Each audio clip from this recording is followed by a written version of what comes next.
নমস্কার বন্ধুরা, পারমিতার খানা খাজানা নতুন আর এক পর্বে আপনাদের সকলকে স্বাগত জানাই। কথাতেই আছে মাছে ভাতে বাঙালি। আমরা বাঙালিরা কিন্তু মাছ ছাড়া ভাত কল্পনাই করতে পারি না। তো আজকে আমি আপনাদের জন্য একটা পমফ্রেট মাছের দুর্দান্ত স্বাদের রেসিপি নিয়ে চলে এসেছি। তা হলো গন্ধরাজ ভাপা পমফ্রেট, যেটা স্বাদে গন্ধে কিন্তু অতুলনীয়।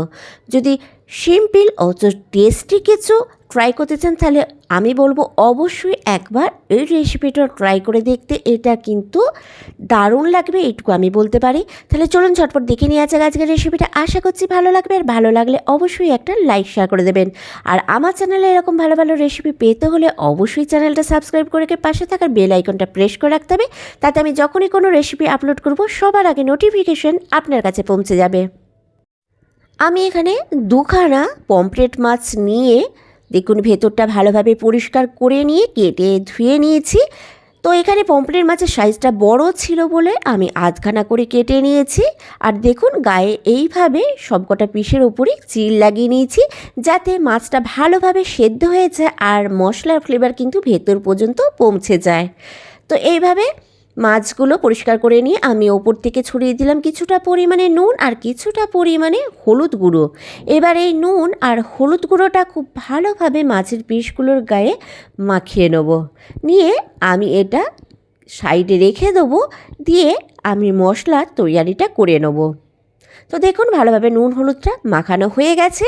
এবার এই প্লেটটা আমি সাইডে রেখে দিচ্ছি, দিয়ে নিয়েছি এখানে একটা বোল। এবার এই বোলের মধ্যে আমি নিয়ে নিচ্ছি 2 টেবিল স্পুনের মতো টক দই। টক দইটা নেবার পর এর মধ্যে আমি অ্যাড করে দিচ্ছি সর্ষে বাটা। আমি এখানে 2 টিস্পুন হলুদ সর্ষের সাথে 1 টিস্পুন কালো সর্ষে নিয়েছি, সাথে দিয়েছি 2 কাঁচা লঙ্কা আর সামান্য পরিমাণে একটু নুন দিয়ে জল দিয়ে আমি একটা মিহি পেস্ট এখানে বানিয়ে নিয়েছি। তবে কাঁচা লঙ্কাটা আপনারা কতটা ঝাল পছন্দ করছেন সেই হিসাবে পরিমাণটা কম বেশি করতে পারে, তবে কাঁচা লঙ্কা অবশ্যই দিতে হবে, নাহলে কিন্তু সর্ষে বাটার সময় তেতো হয়ে যেতে পারে। এবার দিয়ে দিলাম এর মধ্যে স্বাদ মতো নুন, তবে নুনটা দেওয়ার সময় খেয়াল রাখতে হবে সর্ষে বাটার সময় নুন দিয়েছি আর মাছ ম্যারিনেট করার সময় কিন্তু নুন দিয়েছি। এবার এর মধ্যে দিয়ে দিলাম 1/2 টিস্পুনের মতো কাশ্মীরি লাল লঙ্কার গুঁড়ো কালারটা সুন্দর আসার জন্য, আর 1/4 টিস্পুনের মতো হলুদ গুঁড়ো। এবার এই সব কটা উপকরণ খুব ভালোভাবে আমি একবার মিশিয়ে নেব। তবে আপনারা কিন্তু এই মিশ্রণটা বানানোর পর একবার নুনটা টেস্ট করে দেখে নিতে পারেন যে নুনটা ঠিক আছে নাকি। এবার মিশ্রণটা রেডি হয়ে যাওয়ার পর আমি এখানে সামান্য পরিমাণে জল অ্যাড করে দিলাম, যাতে আমি এটা ভাত দিয়ে খাবার সময় একটু গ্রেভিটা পাই ভালোভাবে। তো সেই জন্য সামান্য পরিমাণে জল কিন্তু এখানে অ্যাড করে দিয়েছি। এবার দেখুন আমি এখানে নিয়ে নিচ্ছি একটা গন্ধরাজ লেবু। এবার এই লেবুর খোসাটা আমি গ্রেটার দিয়ে একটু হালকা করে গ্রেট করে নিচ্ছি, যাতে লেমনের ফ্লেভারটা খুব ভালোভাবে আসে। তবে আমি কিন্তু ওপরে শুধু সবুজ অংশটাই গ্রেট করে নিচ্ছি। দেখুন ভেতরে কিন্তু সাদা টাইপের অংশটা নিচ্ছি না, তাতে কিন্তু ফ্লেভারটা তেতো হয়ে যেতে পারে। তো আমি ওপরে শুধু সবুজ অংশটাই অল্প পরিমাণে গ্রেট করে নিলাম। এবার এর মধ্যে আমি অ্যাড করে দিচ্ছি 1 টিস্পুনের মতো গন্ধরাজ লেবুর রস। আমি যেহেতু এখানে টক দই ব্যবহার করেছি, তাই লেবুর রসটা কিন্তু 1 টিস্পুনের মতনই ব্যবহার করছি, তার থেকে বেশি আর দেবো না, তাহলে কিন্তু খুব বেশি টক হয়ে যেতে পারে।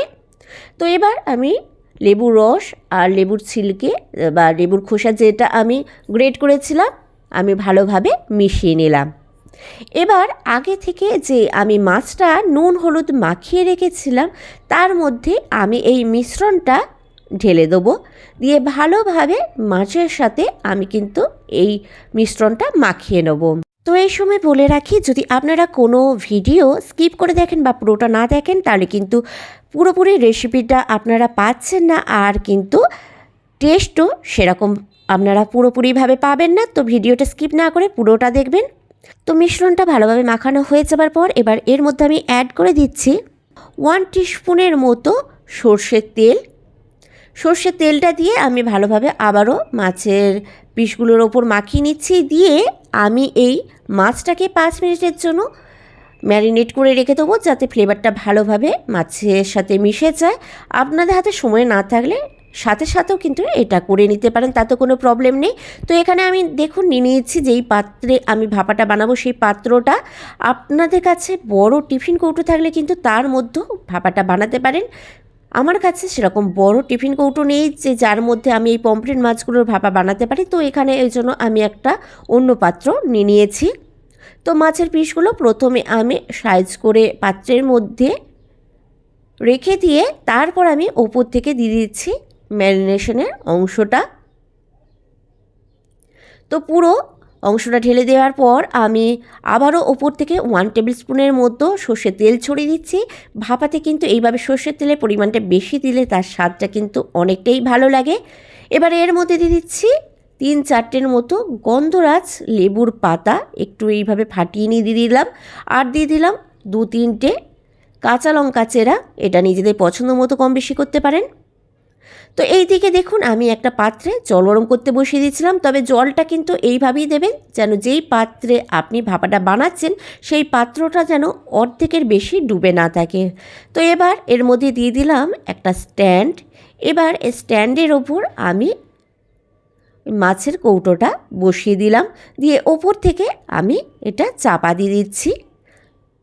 দিয়ে যেই পাত্রেতে আমি জল গরম করতে বসিয়েছিলাম, কড়াই বা কুকার আপনি যেটাই ব্যবহার করবেন সেটা আমি চাপা দিয়ে দিলাম। দিয়ে আমি লো টু মিডিয়াম ফ্লেমে 20 মিনিটের মতো সেদ্ধ করে নেবো, কিংবা যতক্ষণ না সেদ্ধ হচ্ছে ততক্ষণ পর্যন্ত সেদ্ধ করে নিতে হবে।